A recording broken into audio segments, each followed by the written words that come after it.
Viva Poong Jesus Nazareno! Viva!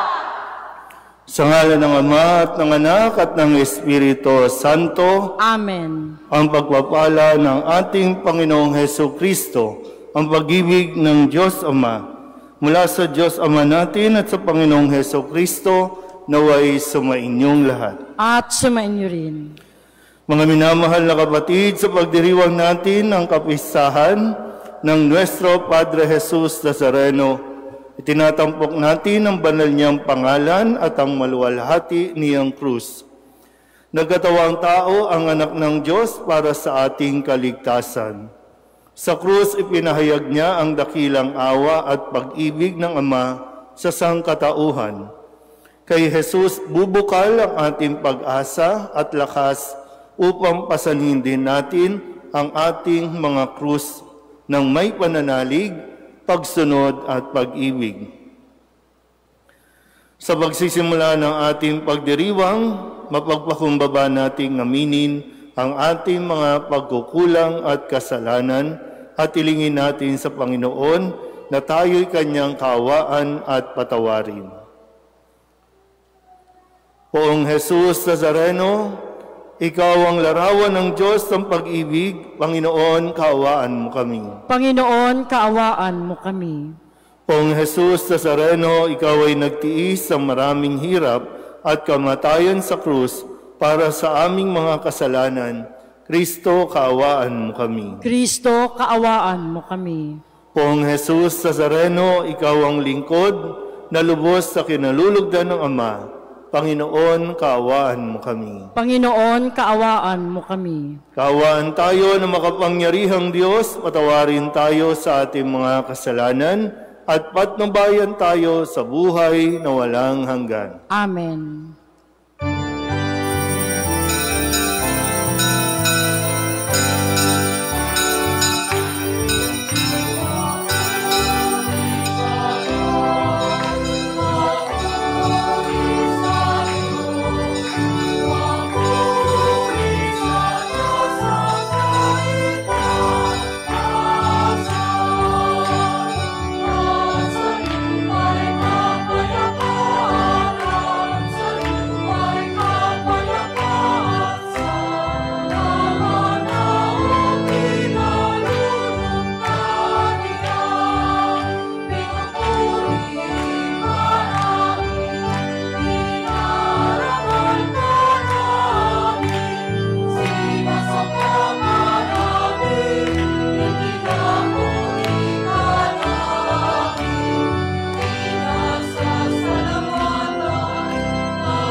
Manalangin tayo. Ama naming makapangyarihan, niloob mong akuin ng iyong anak ang krus at kamatayan upang ang sangkatauhay matubos at mabuhay. Ang pag-aako namin sa krus at kamatayan dito sa lupa ayon sa diwa ng pagsunod sa iyong loob na ginanap ng iyong anak ay magpagindapat nawang aming kamtin ang lubos sa katubusan at pagkabuhay sa iyong piling, sa pamamagitan ni Jesucristo kasama ng Espiritu Santo magpasawalang hanggan. Amen.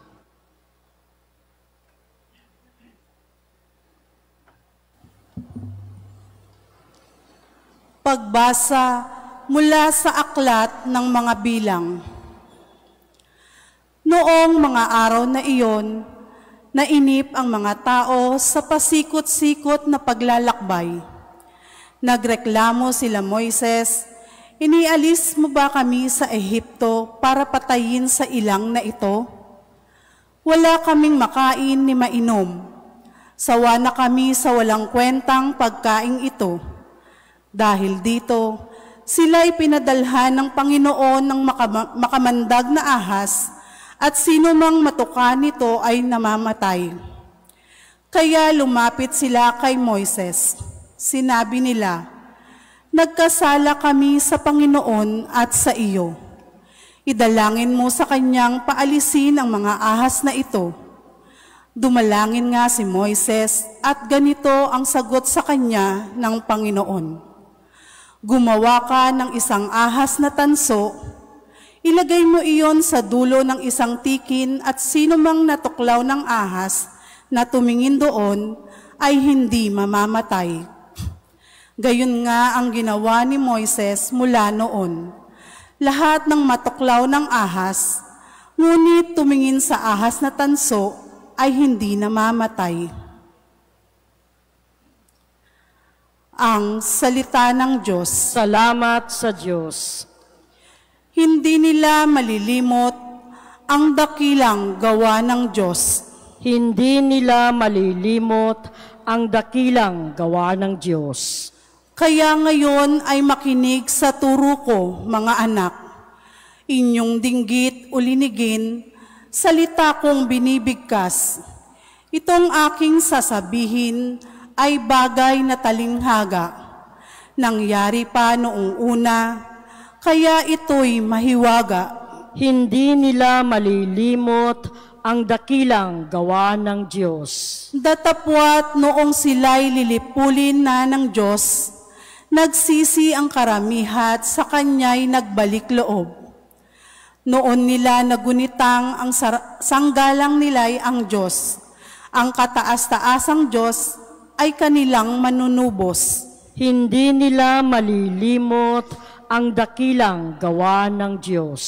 Kaya't siya ay pinuri ng papuring hindi tapat, pagkat yaoy pakunwaring balat kayong matatawag, sa kanilang mga puso nagahari kataksilan.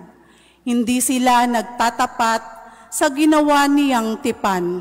Hindi nila malilimot ang dakilang gawa ng Diyos. Gayunpaman, palibhasa'y Diyos siyang mahabagin. Ang masamang gawa nila'y pinatawad niyang tambing. Dahilan sa pag-ibig niya'y hindi sila wawasakin. Kung siya may nagagalit, ito'y kanyang pinipigil. Hindi nila malilimot ang dakilang gawa ng Diyos.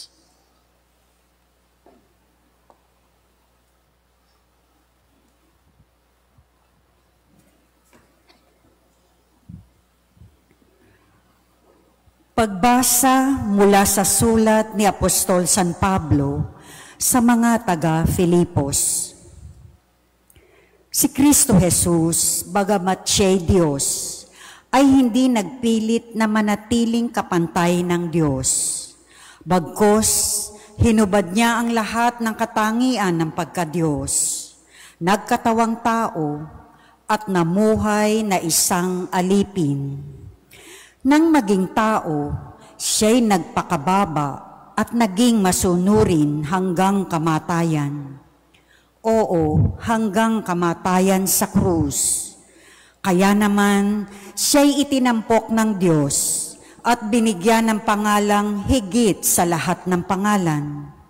Ano pat ang lahat ng nilalang na nasa langit, nasa lupa, nasa ilalim ng lupa, ay maninikluhod at sasamba sa Kanya.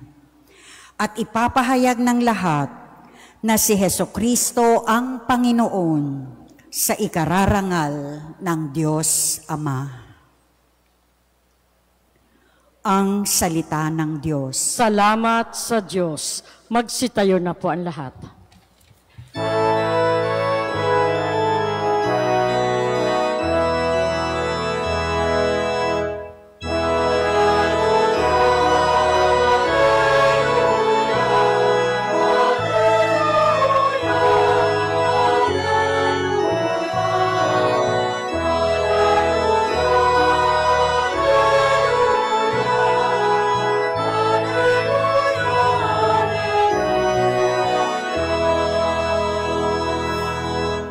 Kami sumasamba sa iyo at gumagalang sa krus mo na kaligtasan ng mundo.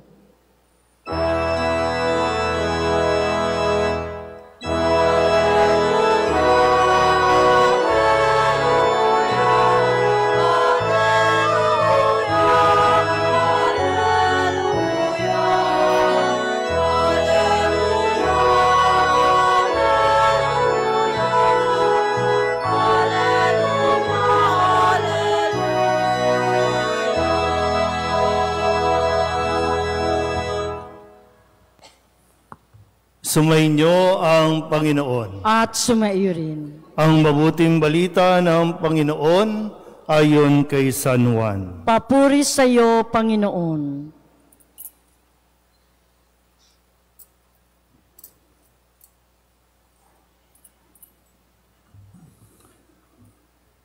Noong panahong iyon, sinabi ni Jesus kay Nicodemo, "Walang umakyat sa langit, kundi ang bumaba mula sa langit, ang anak ng tao. At kung paanong itinaas ni Moises ang ahas doon sa ilang, gayon din naman, kailangang itaas ang anak ng tao, upang ang sinumang sumasampalataya sa kanya ay magkaroon ng buhay na walang hanggan. Gayon na lamang ang pag-ibig ng Diyos sa sangkatauhan, kaya ibinigay niya ang kanyang bugtong na anak, upang ang sumasampalataya sa kanya ay hindi mapahamak, kundi magkaroon ng buhay na walang hanggan.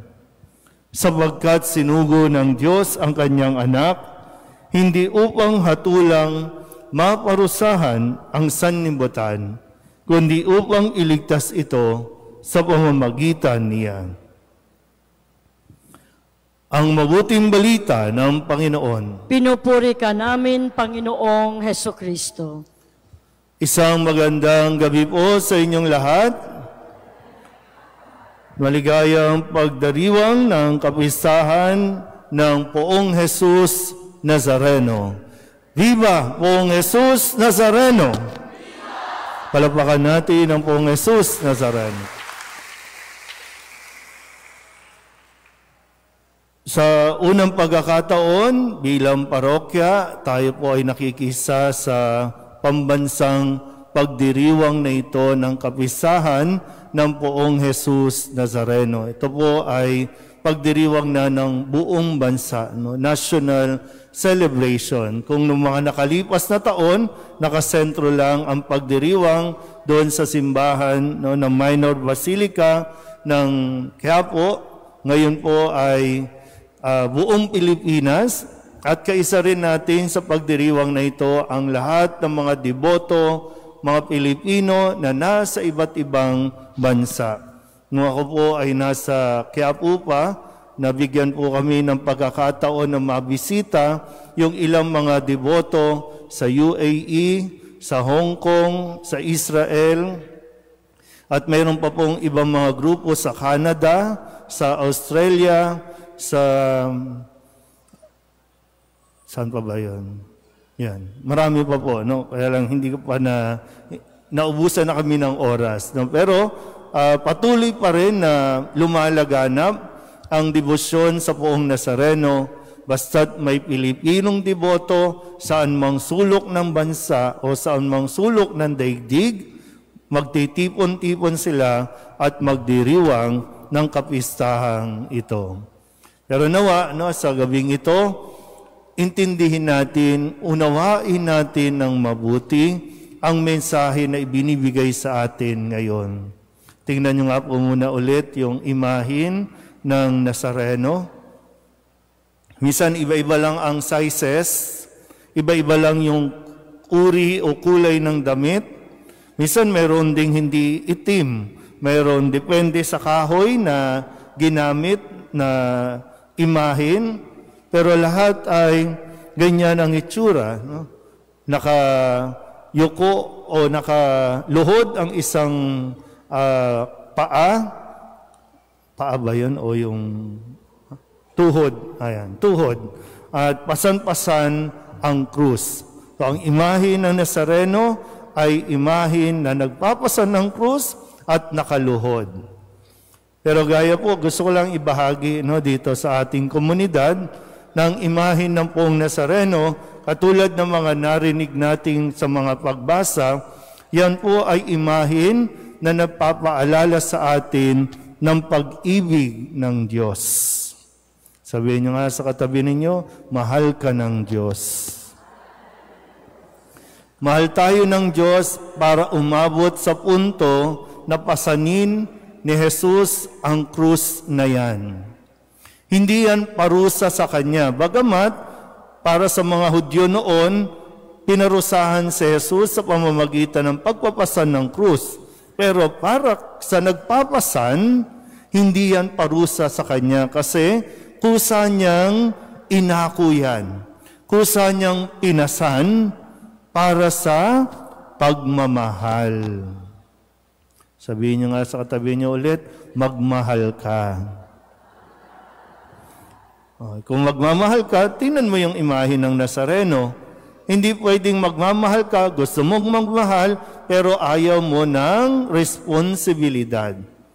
Hindi pwedeng sasabihin mong magmamahal ako, pero ayaw mong magpasan. Ayaw mo ng hirap. Kasi ang akala natin ng pagmamahal, dapat maginhawa lang, dapat masarap lang. Kaya konting sakripisyo, konting pagtatalo, konting away, sinusukuan na natin at agad-agad tayong nagdidesisyon, ayaw na kitang mahalin. Aalisin na natin to, hahanap na naman tayo ng bagong mamahalin. Si Jesus, bilang Poong Jesus Nazareno, hindi magpapalit ng minamahal. At tayo yun. Minamahal tayo ng Nazareno.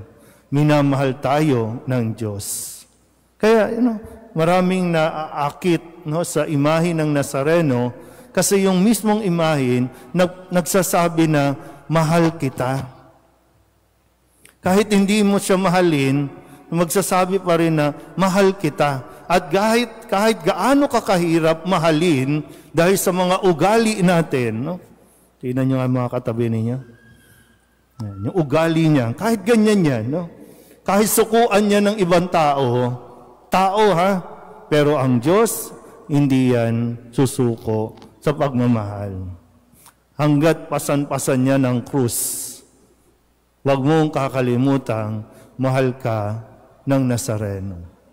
Pangalawa, hindi lang basta yan nakaluhod, kundi yan ay sa bawat pagkakadapa, sa bawat pagkakaluhod, tatayo at tatayo yan.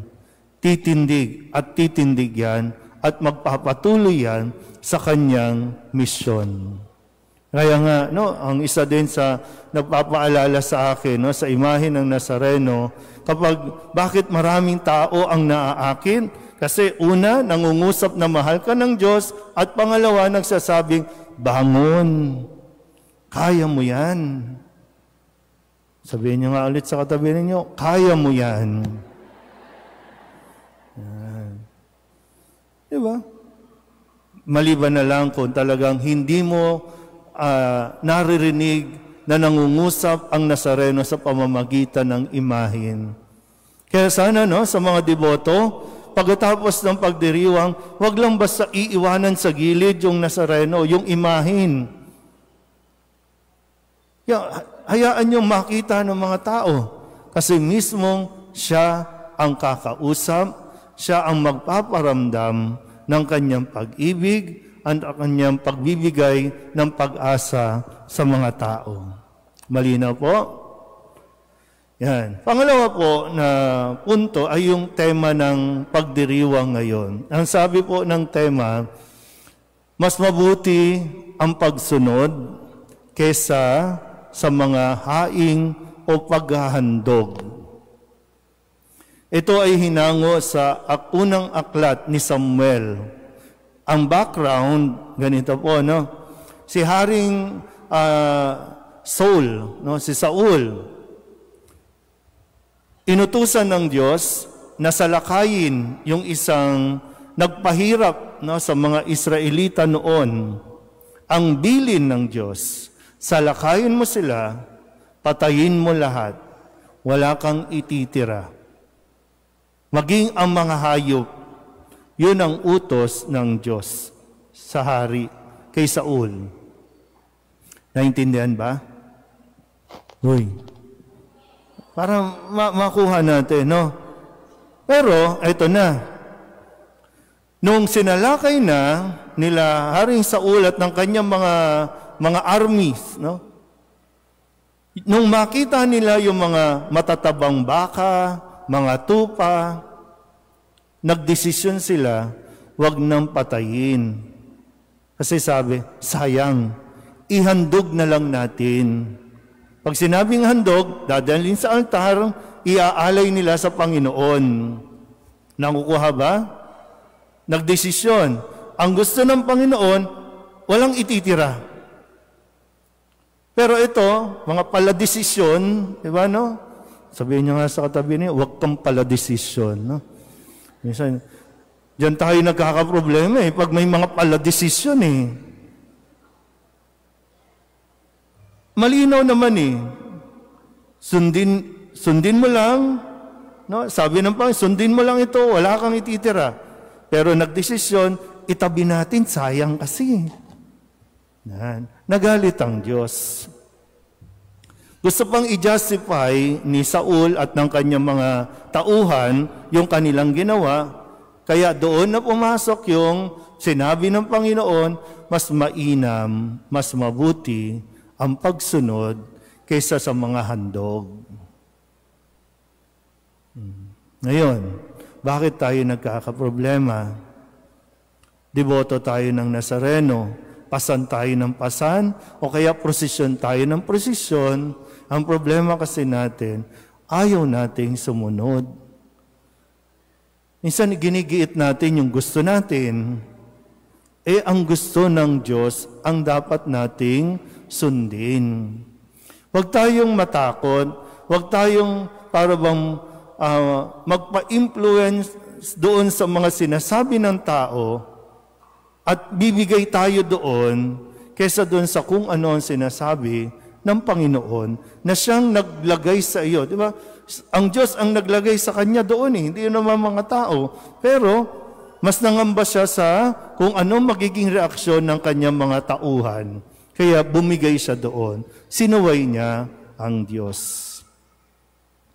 Ngayon, sa tingin niyo po, saan ang galing yung problema ang pinagdaraanan natin ngayon?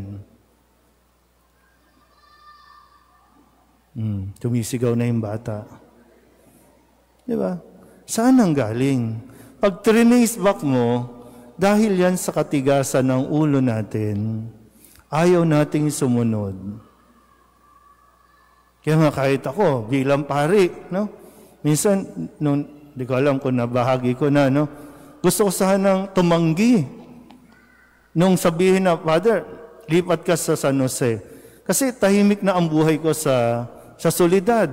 Okay na kami doon. Nagsisimula pa lang kami. Aalagwan na lang kami. Kaya lang, Father, lipat. Mabigat man, pero obedience.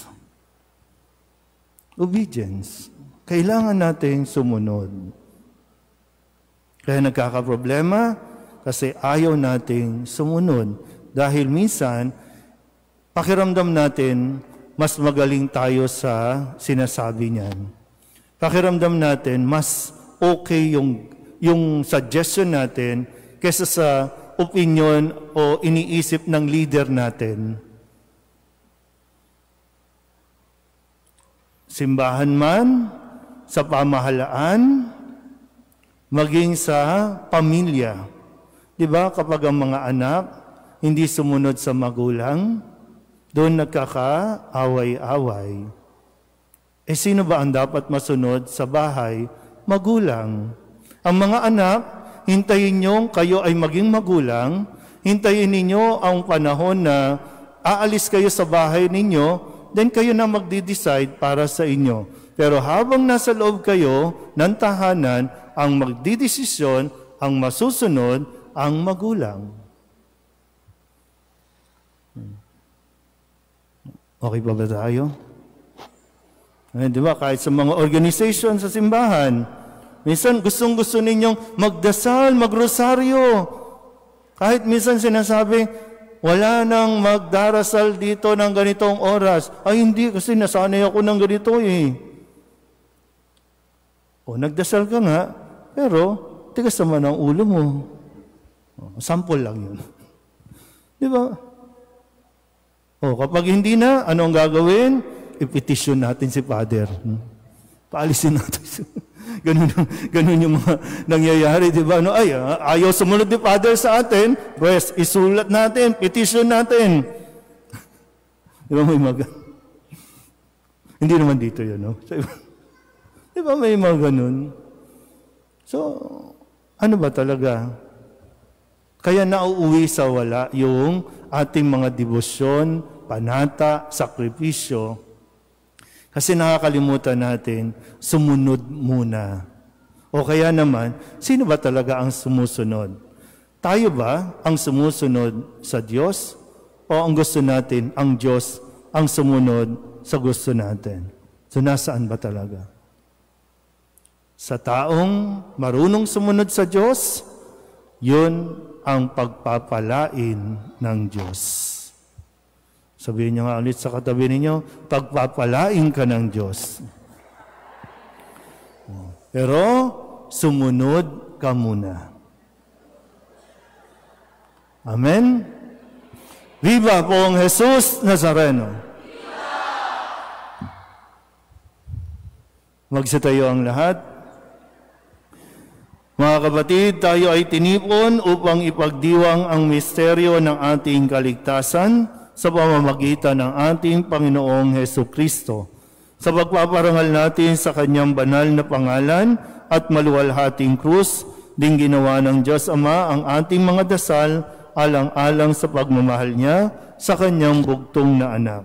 Ang ating itutugon, maawaing Panginoon, dinggin mo kami. Maawaing Panginoon, dinggin mo kami. Ang iyong anak, si Kristong kataas-taasang pari, ay patuloy na niluluwalhati ka. Italaga mo ang simbahan sa kabanalan at pagsunod upang maging liwanag ng sanlibutan.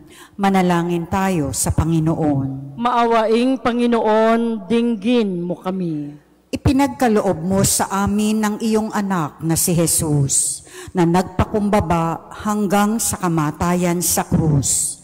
Gawin kaming maamo at mababang loob upang tunay kaming magmahal at maglingkod sa isa't isa. Manalangin tayo sa Panginoon. Maawaing Panginoon, dinggin mo kami. Nilikha mo ang tao sa iyong wangis at larawan. Tulungan kaming kilalanin ang ngalan at larawan ng iyong anak sa aming kapwa upang maghari ang paggalang, katarungan at pagtutulungan. Manalangin tayo sa Panginoon. Maawaing Panginoon, dinggin mo kami. Sa pamamagitan ng sugat na iyong pinakamamahal na anak, kami ay pinaghilom, makita nawa ng mga may sakit sa banal na krus ang kagalingan, kalakasan at kapanatagan. Manalangin tayo sa Panginoon. Maawaing Panginoon, dinggin mo kami. Sa muling pagkabuhay ng iyong anak, nagtagumpay siya laban sa kasalanan at kamatayan. Ang mga yumao nawa ay patawarin sa kanilang mga kasalanan at magkamit ng walang hanggang kapayapaan.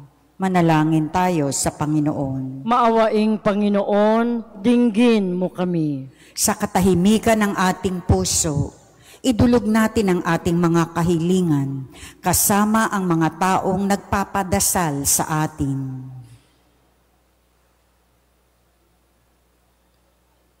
Manalangin tayo sa Panginoon. Maawaing Panginoon, dinggin mo kami. Ang lahat ng ito iniling namin sa ngalan ni Kristong aming Panginoon. Amen.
Magsitayo po ang lahat.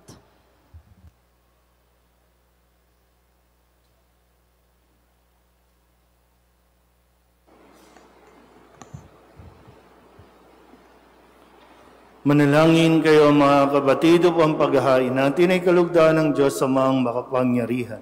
Tanggapin nawa ng Panginoon itong pagkahain sa iyong mga kamay, sa kapurihan niya at karangalan sa ating kapakinabangan at sa buong sambayanan niyang banal. Ama naming lumikha sa ikapagpapatawad ng mga kasalanan, maganap nawa ang paghahain nito na sa dambana ng krus ay siyang pumawi sa kasalanan ng buong mundo. Sa pamamagitan ni Jesucristo, kasama ng Espiritu Santo, magpasawalang hanggan. Amen. Sumainyo ang Panginoon. At sumaiyo rin. Itaas sa Diyos ang inyong puso at diwa. Itinaas na namin sa Panginoon. Pasalamatan natin ang Panginoong ating Diyos. Marapat na siya ay pasalamatan. Ama naming makapangyarihan, tunay ngang marapat na ikaw ay aming pasalamatan, iyong ipinasyang sa kahoy na krus, ang sangkatauhay tubusin ni Jesus. Sa punong kahoy, nagkapuwang ang kamatayan. Sa kahoy na krus, itinanghal ang pagkabuhay. Sa punong kahoy na naigang sumuway sa iyo. Sa kahoy na krus, siya'y nadaig ng masunuring anak mo. Kaya kaysa ng mga anghel na nagsisiawit ng papuri sa iyo, nang walang humpay sa kalangitan, kami nagbubunyi sa iyong kadakilaan.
Ama naming banal, ikaw ang bukal ng tanang kabanalan.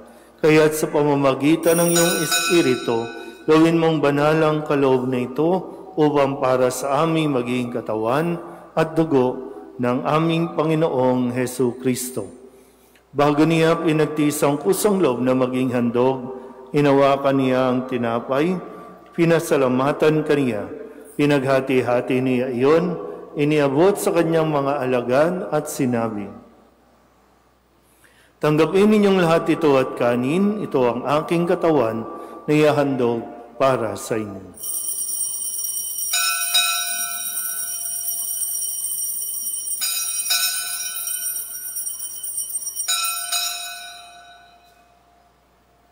Gayun din naman nung matapos ang hapunan, hinawakan niya ang kalis, muli kaniyang pinasalamatan. Iniabot niya ang kalis sa kanyang mga alagad at sinabi, "Tanggapin ninyong lahat ito at inumin. Ito ang kalis ng aking dugo, ng bago at walang hanggang tipan, ang aking dugo na ibubuhos para sa inyo at para sa lahat, sa ikapagpapatawad ng mga kasalanan. Gawin ninyo ito sa pag-alaala sa akin."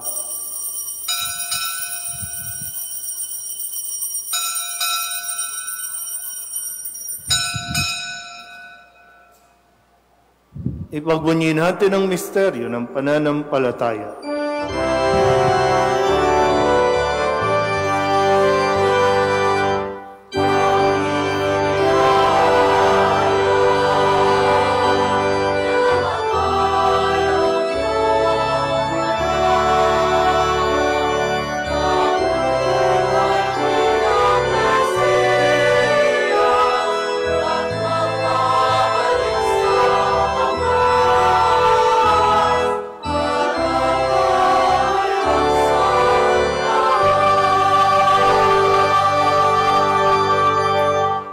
Ama, ginagawa namin ngayon ang pag-alaala sa pagkamatay at muling pagkabuhay ng iyong anak Kaya tiniaalay namin sa iyo ang tinapay na nagbibigay buhay at ang kalis na nagkakaloob ng kaligtasan.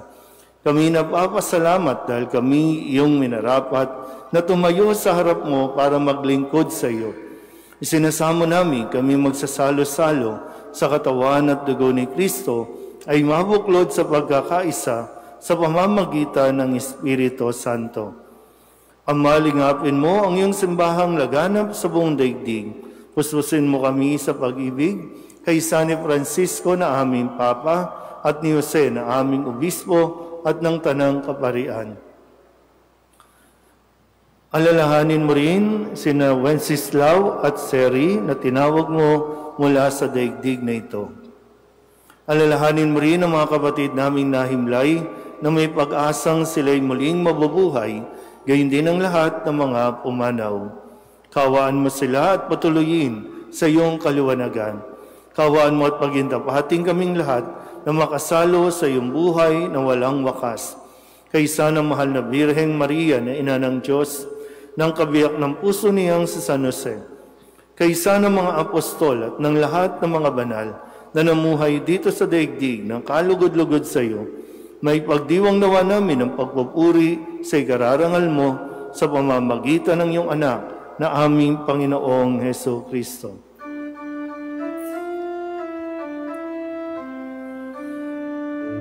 Sa pamamagitan ni Kristo, kasama niya at sa Kanya, ang lahat ng parangal at papuri ay sa iyo, Diyos Ama, makapangyarihan, kasama ng Espiritu Santo, magpasawalang hanggan.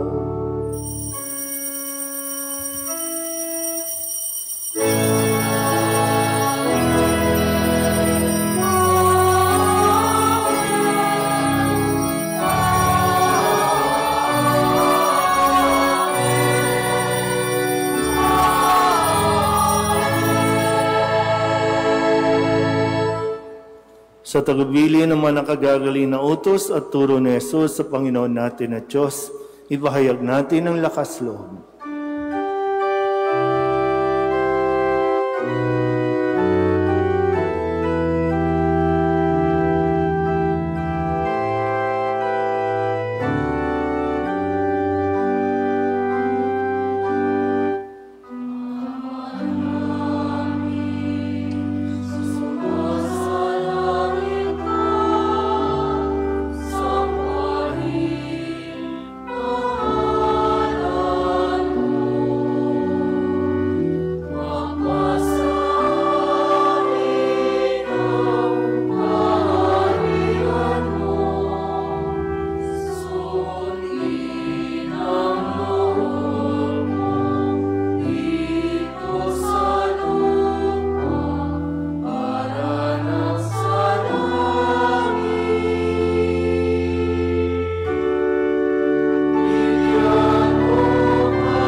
Hinihiling namin kami iadya sa lahat ng masama pagkalooban ng kapayapaan araw-araw, iligtas sa kasalanan at ilayo sa lahat ng kapahamakan, samantalang aming pinananabikan ang dakilang araw ng pagpapahayag ng tagapagligtas naming sa Jesucristo.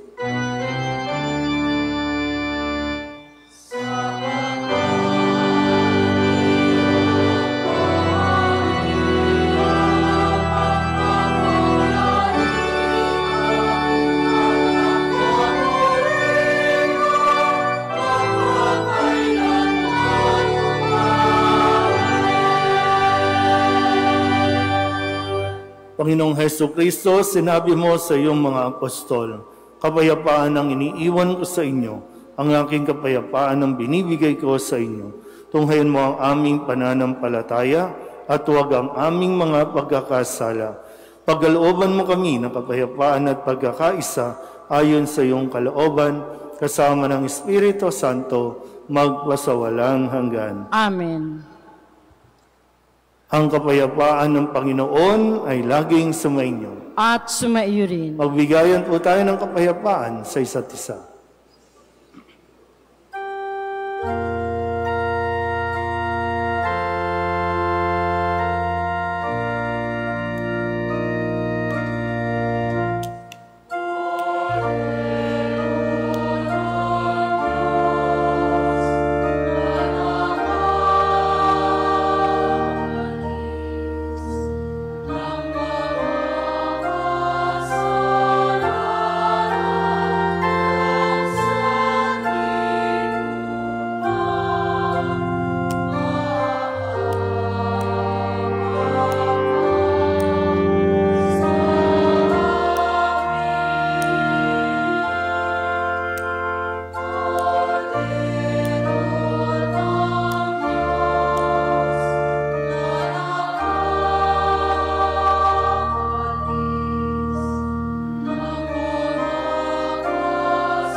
Ito ang kordero ng Diyos. Ito ang nag-aalis ng kasalanan ng sanlibutan. Mapalad ang mga inaanyayahan sa kanyang piging. Panginoon, hindi ako karapat-dapat na magpatuloy sa iyo, ngunit sa isang salita mo lamang ay gagaling na ako.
Magsitayo na po ang lahat. Manalangin tayo. Panginoong Hesukristo, kami nagsalo-salo sa banal na pakikinabang ay nakikiusap sa iyo na ang mga nasagip ng kahoy na krus na nagbibigay buhay ay iyong ihatid sa pagkabuhay sa kaluwalhatian sapagkat ikaw ang Panginoon magpasawalang hanggan. Amen. Magsiupo po sumandali para sa ilang pabatid. Ngayon po ay pinagdiriwang natin ang pambansang kapistahan ng ating mahal na Poong Jesus Nazareno. Tayo po ay magkakaroon ng prosesyon pagkatapos ng banal na misa. Lahat po ay inaanyayahan na makilahok sa prosesyon. Inaanyayahan din po ang lahat na makiisa at maging bahagi sa gaganaping nobinaryo sa karangalan ng mahal na Poong Santo Niño. Ang mga talaan ng gawain ay ang mga sumusunod. Nobinaryo, Lunes hanggang Sabado, mula alas 5:30 ng hapon at Linggo sa oras ng alas 2 ng hapon. Santo Niño Exhibit sa Multipurpose Room, bukas mula Enero 10 hanggang 18, mula 6:30 ng umaga hanggang alas 12 ng tanghali at alas 2 ng hapon hanggang 7:30 ng gabi. Ikatlo, araw ng kapistahan, Enero 19, taong kasalukuyan, banal na misa sa karangalan ng Santo Niño sa ganap na alas 3 ng hapon, nasusundan ng masayang prosesyon ng mga Santo Niño. Sa may mga nais isama ang mga imahe ay mangyaring magpalista sa opisina ng ating parokya. Kaapat, tinatawagan ang mga magulang ng mga batang lalaki na may edad 12 pababa na gustong sumali at bihisa ng inyong mga anak na tulad ng sa Santo Niño para sumama sa prosesyon. Magpatala lamang po sa January 12, Linggo, sa harap ng simbahan mula 10 a.m. hanggang 12 noon at 3 p.m. hanggang 6 p.m. Panawagan sa lahat ng gustong magbigay ng mga candy para sa prosesyon, mangyaring dalhin lamang po sa parish office. Sa bahaging ito, akin pong tinatawagan si Sister Teresa Balbin, ang coordinator ng Nazareno Group, para sa ilang pananalita ng pasasalamat.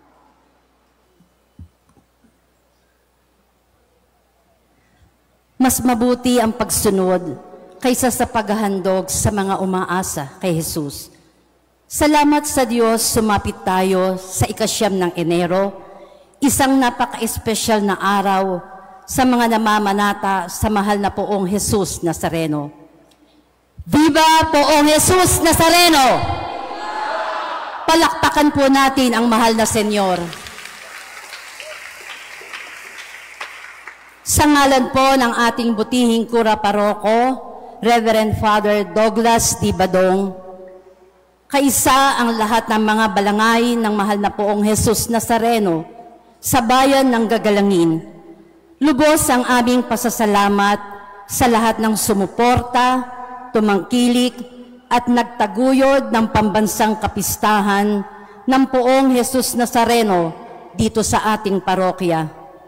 Naway mas mag-alab pa ang ating debosyon at palawigin ang isang pananampalatayang ating sinasampalatayanan. Maraming salamat po at pagpalaing tayong lagi ng Poong may kapal. Viva Poong Jesus Nazareno! Maraming salamat po. Magsitayo na po ang lahat. Yung may mga dala-dalang mga imahin, yung mga may dala ng panyo ng Nazareno, maaari pong pumunta sa harapan para mabasbasan po ang inyong mga dalang imahin at mga dasalan.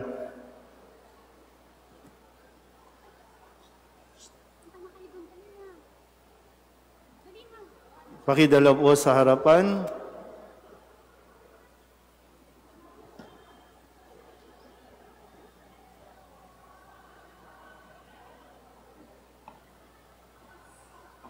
Sumainyo ang Panginoon at sumaiyo rin.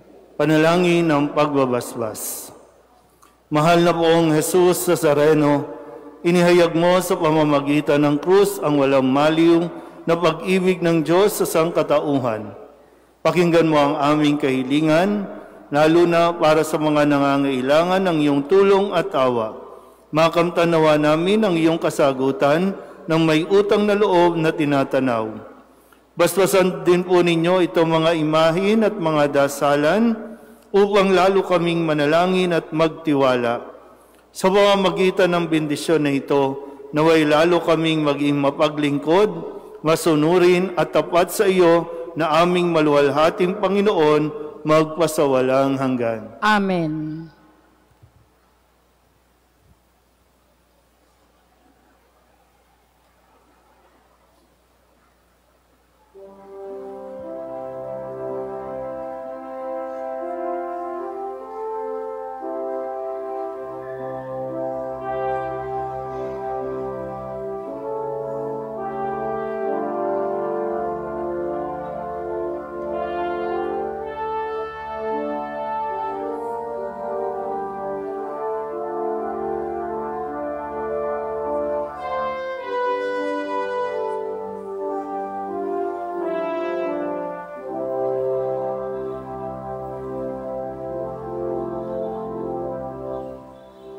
Sumainyo ang Panginoon. At sumaiyo rin. At pagpalain kayo ng makapangyarihang Diyos, Ama at Anak at Espiritu Santo. Amen. Umayo kayong taglayang kapayapaan ng Poong Jesus Nazareno. Salamat sa Diyos. Viva Poong Jesus Nazareno! Viva! Viva Poong Jesus Nazareno! Viva! Viva Poong Jesus Nazareno! Viva!